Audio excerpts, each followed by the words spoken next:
Hello दोस्तों क्या आपने कभी सोचा है कि स्टॉक मार्केट आखिर चलता कैसे है। लोग बोलते हैं स्टॉक मार्केट में पैसा डूब भी सकता है और बन भी सकता है, लेकिन सच क्या है। आज मैं स्टॉक मार्केट को डिकोड करने वाला हूं और यकीन मानिए अंत तक आपको ये कॉम्प्लेक्स मार्केट एकदम आसान लगेगा। तो चलो शुरू करते हैं। हेलो दोस्तों, आज हम शुरू करने जा रहे हैं एक शानदार journey, decode the stock market. ये प्रेजेंटेशन खासकर बिगिनर्स के लिए है जो ये जानना चाहते हैं कि आखिर स्टॉक मार्केट होता क्या है और भारत की इकोनॉमी में इसकी क्या भूमिका है। अक्सर लोग स्टॉक मार्केट को बहुत कॉम्प्लेक्स समझते हैं, लेकिन आज हम इसे सिंपल तरीके से समझेंगे, स्टेप बाय स्टेप। और यकीन मानिए सेशन के अंत तक आपको लगेगा कि स्टॉक मार्केट कोई मुश्किल चीज नहीं, बल्कि अपनी फाइनेंशियल जर्नी का सबसे एग्जिस्टिंग हिस्सा है। दोस्तों, स्टॉक मार्केट को आसान बनाने के लिए मैंने इसे 6 सवालों में डिवाइड किया है। ये सवाल हैं who, what, when, where, how और व्हाई। सबसे पहले आता है हु। स्टॉक मार्केट में कौन कौन लोग शामिल होते हैं, उनका रोल क्या है। फिर आता है व्हाट, स्टॉक मार्केट असल में होता क्या है।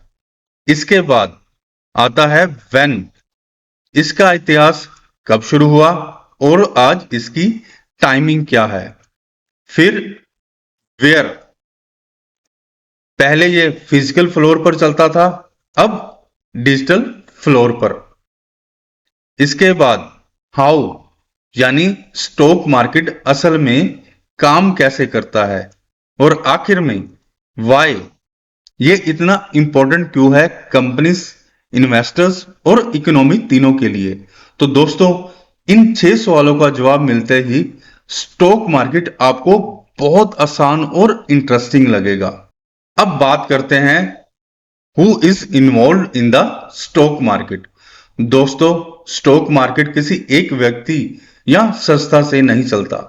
यह एक पूरा इकोसिस्टम है जहां अलग अलग पार्टिसिपेंट्स की अपनी अपनी भूमिका होती है। सबसे पहले आता है इन्वेस्टर्स। यह लोग लॉन्ग टर्म वेल्थ बनाना चाहते हैं, सालों या दशकों तक इन्वेस्ट करते हैं।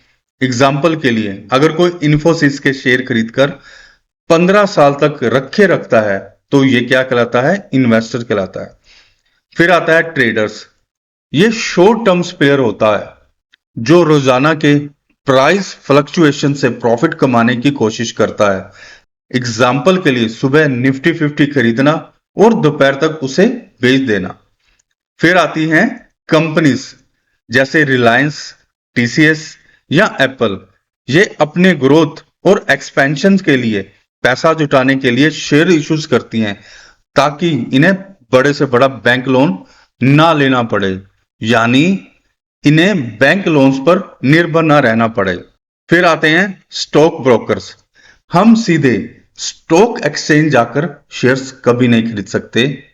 जरोदा, अपस्टॉक्स या रॉबिनहुड जैसे ब्रोकर्स ही हमारे और मार्केट के बीच की पुल की कड़ी बनते हैं। फिर आता है रेगुलेटर्स। सब कुछ फेयर और सुरक्षित रहे, इसके लिए रेगुलेटर्स सब कुछ फेयर और सुरक्षित रहे इसके लिए रेगुलेटर्स होते हैं। भारत में सेबी और अमेरिका में सेसी। इनका काम है फ्रॉड रोकना और इन्वेस्टर को प्रोटेक्ट करना। तो दोस्तों, 5 मेन पार्टिसिपेंट्स मिलकर स्टॉक मार्केट को चलाते हैं। आशा करता हूं आपको अभी तक तो अच्छा समझ आ गया होगा। अब आगे बात करते हैं। अब सबसे बड़ा सवाल, what is the stock market. Stock market एक ऐसा प्लेटफॉर्म है जहां कंपनीज अपने शेयर्स लिस्ट करती हैं और लोग उन शेयर्स को खरीदते और बेचते हैं। अब हम इसे एक सिंपल एग्जाम्पल से समझते हैं। जैसे एक बड़ा सुपरमार्केट होता है, फर्क बस इतना है कि यहां आप फल या कपड़े नहीं खरीदते, बल्कि किसी कंपनी का ओनरशिप खरीदते हैं। शेयर खरीदकर यानी उसका ओनरशिप खरीदते हैं। हर शेयर उस कंपनी का एक छोटा सा हिस्सा होता है। एग्जाम्पल के लिए, अगर आप रिलायंस इंडस्ट्री के 10 शेयर खरीदते हैं तो आप वास्तव में रिलायंस का एक छोटा हिस्सा ओन करते हैं, यानी आप उस कंपनी के पार्ट ओनर हो गए, पूरे मालिक नहीं हुए भाई, सिर्फ पार्ट ओनर हो गए। अब सवाल आता है, when did the stock market begin, यानी कि स्टॉक मार्केट कब शुरू हुई। स्टॉक मार्केट की जड़ें बहुत पुरानी हैं।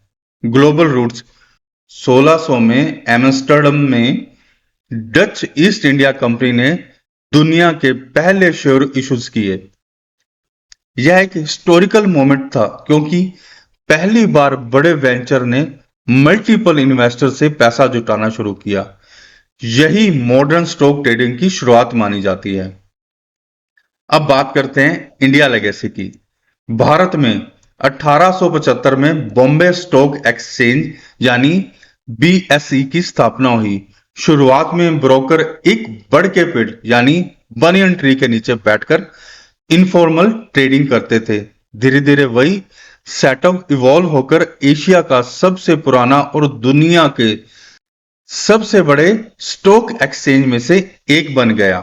तो देखो दोस्तों, स्टॉक मार्केट की कहानी कोई आज की नहीं बल्कि सैकड़ों साल पुरानी लेगेसी है। अब बात करते हैं मॉडर्न स्टॉक मार्केट की टाइमिंग की। आज के समय में स्टॉक मार्केट मंडे से फ्राइडे ऑपरेट करते हैं, यानी कि वीकेंड पर ही, पब्लिक हॉलीडे पर ही मार्केट बंद रहता है। इंडिया में सुबह 9:15 से दोपहर 3:30 तक क्या कर सकते हैं, हम शेयर खरीद और बेच सकते हैं। यूनाइटेड किंगडम में सुबह 8 बजे से शाम के 4:30 तक। फिर आता है यूनाइटेड स्टेट, NYSE और NASDAQ सुबह 9:30 से शाम 4 बजे तक EST। फिर आता है जापान, सुबह 9 बजे से दोपहर 3 बजे तक JST। इसका मतलब है दुनिया भर में मार्केट अलग अलग समय पर चलते हैं।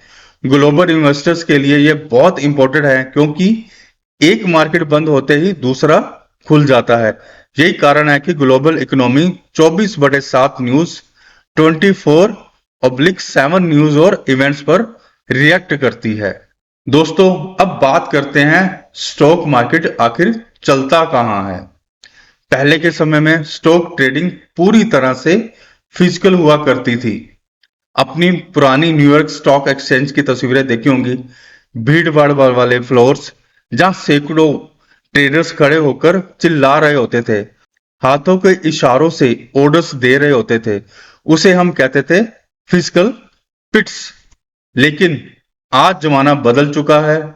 अब स्टॉक मार्केट पूरी तरह डिजाइंड है। आपको एक्सचेंज हॉल जाने की जरूरत ही नहीं है। सिर्फ आपको मोबाइल या कंप्यूटर पर ज़ीरोधा, अपस्टॉक या रॉबिनहुड जैसे ब्रोकरेज ऐप खोलिए और इंस्टेंटली शेयर्स बाय या सेल कर सकते हैं। सिर्फ अपने मोबाइल या कंप्यूटर पर ज़ीरोधा, अपस्टॉक्स या रॉबिनहुड जैसे ब्रोकरेज ऐप खोलिए, इंस्टेंटली शेयर्स बाय या सेल कर सकते हैं। तो दोस्तों, स्टॉक मार्केट अब ट्रेडिंग फ्लोर तक सीमित नहीं बल्कि आपके मोबाइल फोन की स्क्रीन पर आ चुका है। दोस्तों, अब जानते हैं कि ग्लोबल स्टॉक एक्सचेंज के बारे में। दुनिया भर में कुछ बड़े और महत्वपूर्ण एक्सचेंज है जो इक्विटी ट्रेडिंग के लिए बैकबोन का काम करते हैं। जैसे आता है Indian NSE national stock exchange और BSE बॉम्बे स्टॉक एक्सचेंज। फिर आता है United kingdom London stock exchange LSE। फिर आता है Germany Frankfurt stock exchange FWB। फिर आता है United states New York stock exchange NYSE और NASDAQ। फिर आता है Japan Tokyo stock exchange TSE। फिर आता है China Shanghai stock exchange SSE। ये सभी एक्सचेंज ग्लोबल फाइनेंस के लिए बहुत महत्वपूर्ण है क्योंकि यहीं पर कंपनियां अपना शेयर्स लिस्ट करती हैं और इन्वेस्टर वहां ट्रेडर्स उन्हें खरीदते बेचते हैं। आप कह सकते हैं कि प्लेटफॉर्म पूरी दुनिया की इकोनॉमी की नब्ज, हार्टबीट को दर्शाते हैं। दोस्तों, अब समझते हैं स्टॉक मार्केट असल में काम कैसे करता है। इसे आप एक शेयर की जर्नी की तरह देख सकते हैं, कंपनी से लेकर इन्वेस्टर तक। सबसे पहला आता है कंपनी नीड्स कैपिटल। जब किसी कंपनी को पैसे की जरूरत होती है तो वह बैंक से लोन लेने की बजाय आईपीओ यानी इनिशियल पब्लिक ऑफरिंग लाती है। इसमें वो अपने शेयर्स पब्लिक को बेचती है। फिर आते हैं इन्वेस्टर बाय शेयर्स। आईपीओ के दौरान इन्वेस्टर ये नए शेयर्स खरीदते हैं। कंपनी की कंपनी को फंड्स मिल जाता है और इन्वेस्टर को ओनरशिप मिलती है, यानी वो उस कंपनी के छोटे से हिस्सेदार बन जाते हैं। फिर आता है सेकेंडरी मार्केट ट्रेडिंग। आईपीओ के बाद वही शेयर एनएससी या बीएससी जैसे सेकेंडरी मार्केट में रोज खरीदे और बेचे जाते हैं। यही असली जगह है जहां डेली ट्रेडिंग होती है। फिर आता है प्राइस फ्लक्चुएट। अब इन शेयर्स की कीमत कभी ऊपर कभी नीचे होती रहती है। क्यों? क्योंकि यह डिमांड और सप्लाई, कंपनी का performance, economic news, global events उन इन्वेस्टर की साइकोलॉजी पर डिपेंड करता है। एग्जाम्पल, अगर रिलायंस अच्छे क्वार्टरली प्रॉफिट दिखाती है तो उसके शेयर की डिमांड बढ़ेगी और प्राइस ऊपर चला जाएगा। दोस्तों, अब सवाल आता है स्टॉक मार्केट इतना इंपॉर्टेंट क्यों है? सबसे पहले कंपनीज के लिए यह कैपिटल जुटाने का सबसे अच्छा तरीका है। कंपनियां ग्रोथ, एक्सपेंशन और इनोवेशन के लिए पैसा रेज करती हैं। फिर आता है इन्वेस्टर के लिए, यह वेल्थ बिल्ड करने का मौका है, इन्फ्लेशन को बीट करने का तरीका है और डिविडेंड्स कमाने का जरिया है। फिर आते हैं ट्रेडर्स। ये एक प्लेटफॉर्म है शॉर्ट टर्म प्रॉफिट जनरेट करने का, प्राइस मूवमेंट को पकड़कर। फिर आता है इकोनॉमी के लिए, एक strong stock market foreign investor को अट्रैक्ट करता है और यह किसी भी देश की आर्थिक सेहत और स्ट्रेंथ को दिखाता है। तो दोस्तों, स्टॉक मार्केट सिर्फ शेयर खरीदने और बेचने की जगह नहीं है। यह वो मीटिंग पॉइंट है जहां कंपनियां पैसा जुटाती हैं और लोग अपनी वेल्थ ग्रो करते हैं। आप इसे इकोनॉमी की हार्ट बीट भी कह सकते हो। चलिए दोस्तों, अब इसे एक एग्जाम्पल से समझते हैं, यानी कि शादी का बाजार। सोच के देखो भाई, स्टॉक मार्केट एकदम शादी के बाजार जैसा है। नमस्ते निवेशकों और भविष्य के करोड़पतियों, क्या आपने कभी सोचा है कि स्टॉक मार्केट इतना जटिल क्यों लगता है? चलो आज हम एकदम आसान बनाते हैं शादी की एक मजेदार मिसाल से। हमारी प्यारी दुल्हन, जितनी अच्छी दुल्हन यानी कंपनी होगी, उतना ही सब उसे अपने घर लाना चाहेंगे। किसी कंपनी का प्रदर्शन यानी परफॉर्मेंस, भविष्य की संभावनाओं, फ्यूचर पोटेंशियल और उसके ग्रोथ प्लान बिल्कुल दुल्हन की अच्छी खूबियों की तरह होते हैं। सब लोग देखते हैं कैसी है दुल्हन और उसी के आधार पर उसकी वैल्यू तय होती है। अब आता है शगुन के लड्डू। लड्डू का मतलब, हाँ, लड्डू का मतलब शेयर्स। हर शादी में मिठाई तो होती है ना, वैसे ही हर कंपनी के शेयर होते हैं। ये शेयर उस कंपनी के छोटे छोटे हिस्से होते हैं। फिर आता है बांटो बांटो खुशी बांटो। जब दुल्हन कंपनी खुश होती है, मुनाफा कमाती है, तो सबको लड्डू यानी कि डिविडेंड मिलते हैं। तो शेयर लेना मतलब लड्डू खाना समझो। अब बात करते हैं इन्वेस्टर यानी ससुराल वाले। ये वह लोग हैं जो दुल्हन कंपनी को हमेशा के लिए अपने घर पोर्टफोलियो लाना चाहते हैं। इनका दीर्घकालिक यानी लॉन्ग टर्म प्लान होता है। यह दुल्हन के गुण, कंपनी के फंडामेंटल्स देखते हैं, ना कि केवल उसकी अस्थायी चमक।